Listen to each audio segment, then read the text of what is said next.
একজন মানুষ নদীতে ডুবতে থাকা একটি নেকড়েকে বাঁচালেন। তিনি কখনো ভাবেনি যে এটি তার মেয়ের সেরা বন্ধু হয়ে উঠবে।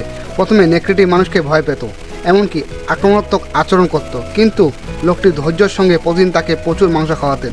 ধীরে ধীরে নেকড়েটি সাবধানে ছেড়ে দিল। একসময় সে লোকটিকে তাকে আদর করতে দিত। একদিন নেকড়েটি আস্তে করে পরিবারের বিড়ালকে শুয়ে দিল, যদিও সে প্রায় উঠানে ঢুকে বিড়ালের খাবার চুরি করতে ভালোবাসত। কখনো কখনো দুষ্টুমি করে গাড়ির উপর উঠে গিয়ে ঘুমাতো। পরিবারের কুকুর প্রায় তাকে খেলতে রাখত, আর লোকটির মেয়ে তাকে খুবই ভালোবাসত। নেকড়েটি মাঝে মাঝে লোকটির সকালে নাস্তা চুরি করত, তবুও লোকটি তাকে আদরে ভরিয়ে দিত। কিন্তু একদিন নেকড়ের বেড়া টপকে পালিয়ে গেল। সে নোংরা পানিতে তৃষ্ণা মেটাতো আর শিকার করে নিজের খাবার জোগাড় করত। লোকটি প্রায় তাকে আশেপাশে ঘুরে বেড়াতে দেখত।